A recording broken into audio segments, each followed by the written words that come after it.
Hi friends, please subscribe to Amravati Media and press the bell icon for more latest updates. రాజకీయాలకు good bye చెప్పిన విజయసాయిరెడ్డికి CBI shock. YCP మాజీ MP విజయసాయిరెడ్డికి CBI shock ఇచ్చింది. విదేశీ పర్యటనకు అనుమతి కోరుతూ వైసీపీ మాజీ ఎంపీ విజయసాయిరెడ్డి దాఖలు చేసిన పిటిషన్పై సిబిఐ కోర్టులో విచారణ జరిగింది. ఫిబ్రవరి 10 నుంచి మార్చి 10 వరకు ఫ్రాన్స్, నార్వే వెళ్లేందుకు విజయసాయిరెడ్డి న్యాయస్థానాన్ని అనుమతి కోరారు. అయితే విజయసాయిరెడ్డి వేసిన పిటిషన్కు సిబిఐ కౌంటర్ దాఖలు చేసింది. విజయసాయిరెడ్డి విదేశీ పర్యటనకు అనుమతి ఇవ్వొద్దని సిబిఐ న్యాయస్థానాన్ని కోరింది.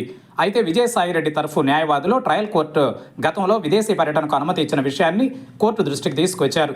విజయసాయిరెడ్డి ఫారెన్ టూర్కు పర్మిషన్ ఇవ్వాలని న్యాయస్థానానికి విజ్ఞప్తి చేశారు.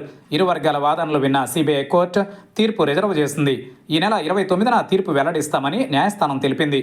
మరోవైపు విజయసాయిరెడ్డి వైసీపీకి గుడ్ బై చెప్పిన సంగతి తెలిసిందే. తాను క్రియాశీల రాజకీయాల నుంచి శాశ్వతంగా దూరమవుతున్నట్లు ఆయన ప్రకటించారు. రాజకీయాల నుంచి తప్పుకుంటున్నట్లు విజయసాయిరెడ్డి ట్వీట్ చేశారు. జగన్ బాగుండాలని కోరుకుంటూనే తాను ఏ పార్టీలో చేరటం లేదని చెప్పుకొచ్చారు. వ్యక్తిగతంగా తీసుకుంటున్న నిర్ణయంగా పేర్కొన్నారు. తాను భవిష్యత్తులో వ్యవసాయం చేసుకుంటానని స్పష్టం చేశారు. ఆయన తన రాజ్యసభ పదవికి రాజీనామా చేయడం, ఉపరాష్ట్రపతి విజయసాయిరెడ్డి రాజీనామాను ఆమోదించడం అన్నీ కూడా చకచకా జరిగిపోయాయి. విజయసాయిరెడ్డి రాజీనామాపై పార్టీ శ్రేణులు ఒక్కసారిగా షాక్కు గురయ్యాయి.